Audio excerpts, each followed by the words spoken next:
Bourdieu was one of a generation of intellectuals in France in the second half of the 20th century.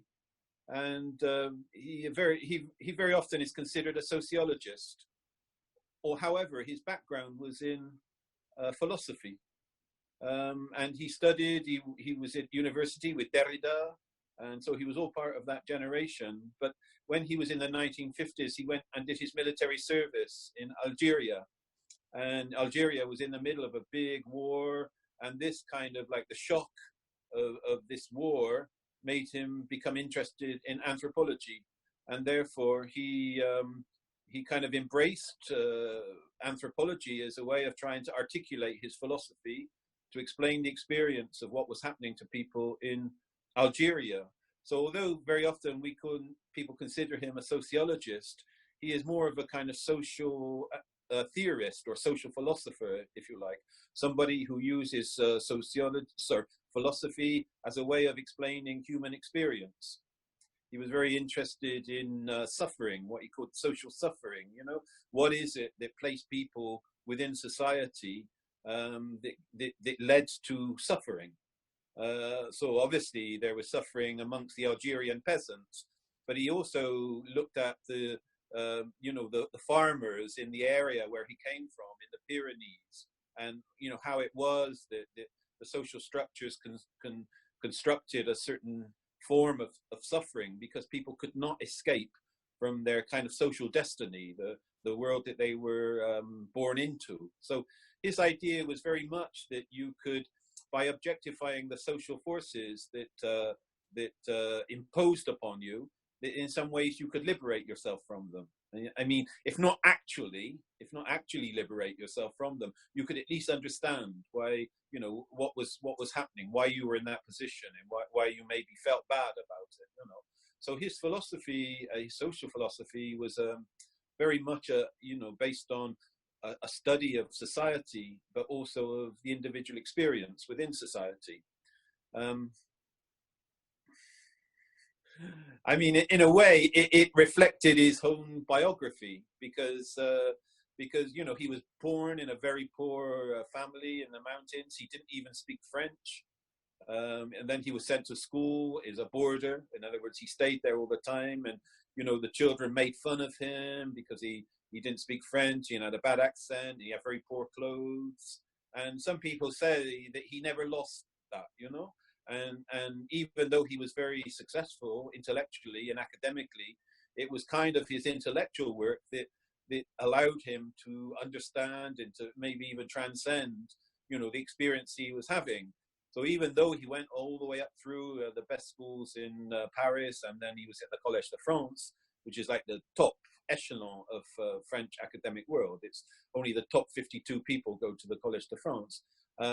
Even though he did that, he never quite ever. Some people talk about like rage. He had an anger about the way sort of social situations imposed upon him and didn't lead to him being able to just be free. And people have to understand that Bourdieu, like a lot of these people, like Lacan and Derrida and Foucault, they come from a tradition, a Republican tradition. Liberté, fraternité, égalité. They come from a tradition where intellectuals and intellectualism is used as a way of self-liberation, and not every country has this. I mean, England doesn't have this. We don't have that sense of moral liberation. So it's very important to place these people and Bourdieu in a tradition that sees ideas as a way of self-transformation and change and ultimately self-liberation. So, I mean, for a long time, Bourdieu was just the intellectual, but more and more it became clear that a lot of his writing was all very biographical.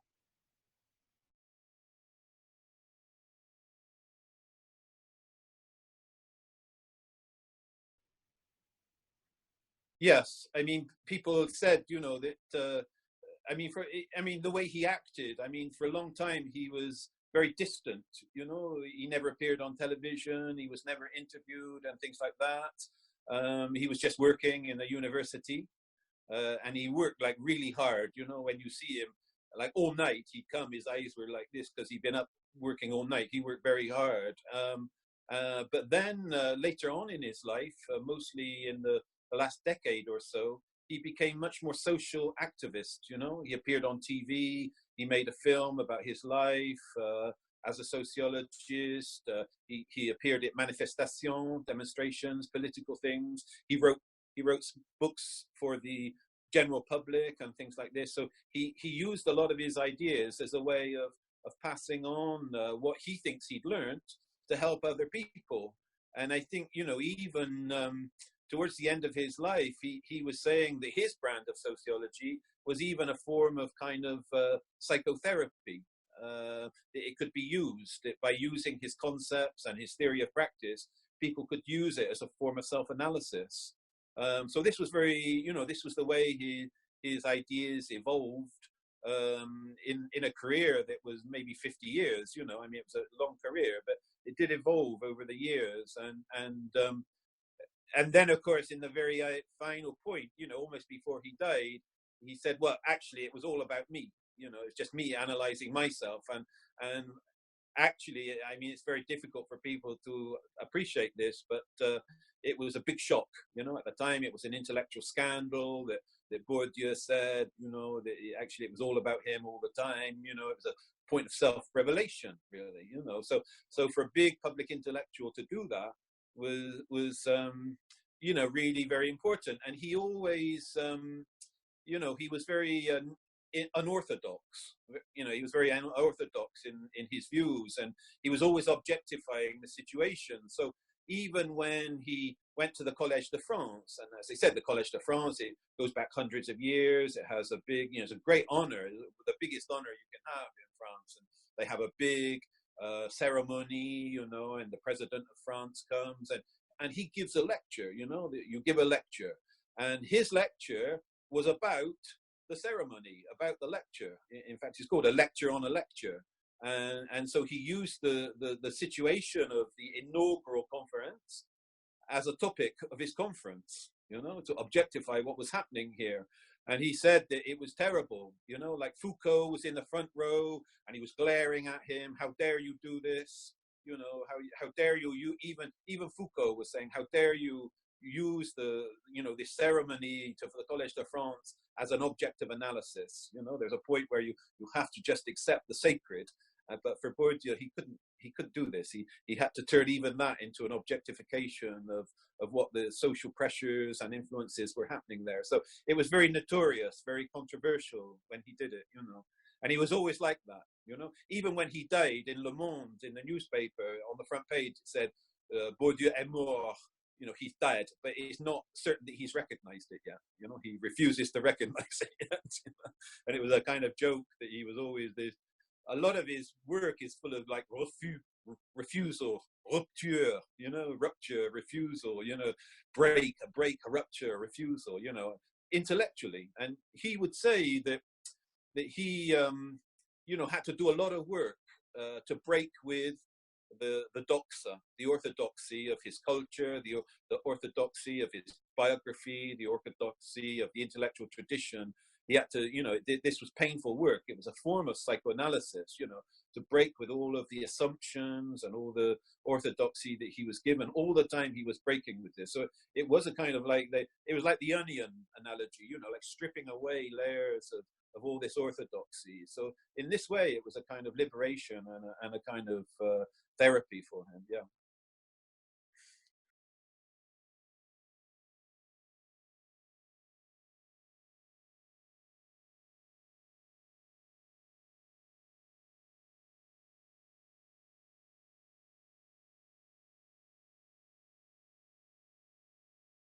Yeah, I mean, well, I think the two things, the other and the institution. I mean, the other, I mean, a lot of Bourdieu's work is phenomenological, actually, you know.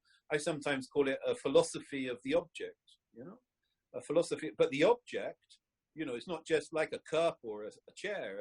The object can be an emotion, you know. So, for example, one of his writings, he talks about like the way language constructs illnesses. You know, he talks because he knew other languages, and he said, well, you know, in some languages, certain illnesses don't have a word, And because they don't have a word, they don't exist.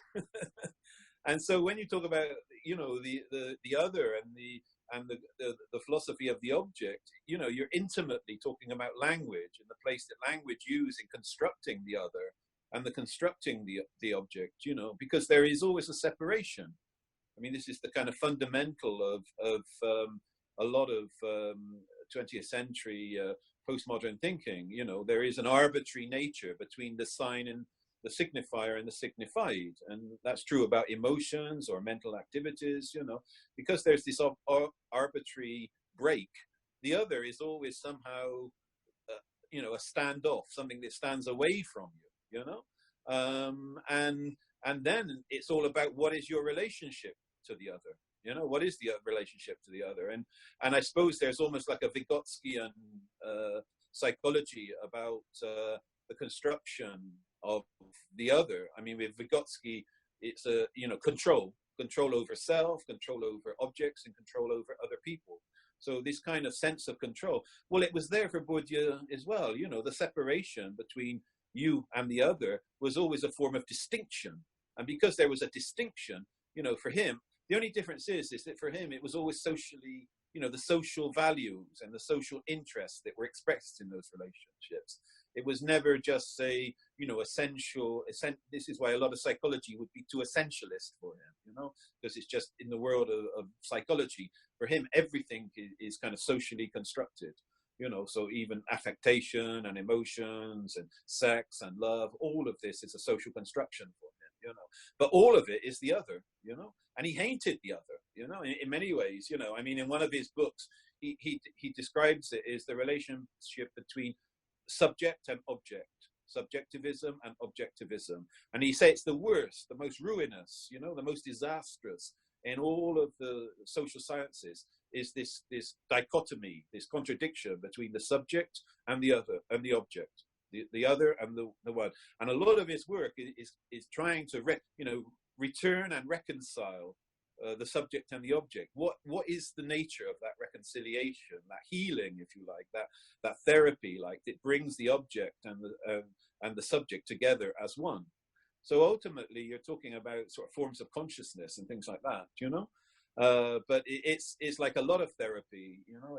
It takes years to do it because, you know, you think you're doing it, but then the orthodoxy enters again by a different form. It's dressed in a different form, you know, like from psychology, you know, you think you've cleared something, but you haven't. It's just come, it just looks different, but it's actually dressed in a different form. It's like we say about the thief dressed as a policeman, you know, like it's the robber, it's the man who takes your money, but he comes and he's dressed like a policeman, so you trust him because he's a policeman, but actually he is the villain, he is the criminal, you know.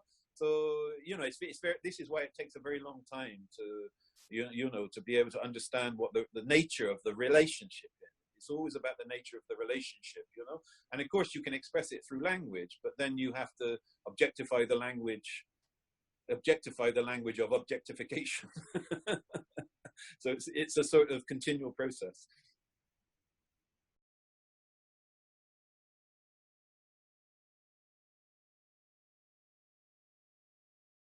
I mean, the university, I mean, Bourdieu did a lot of work on the university, right from the 1960s. One of his first studies, major studies, was the students at university, and a big study called The Inheritors, and then another study called Reproduction.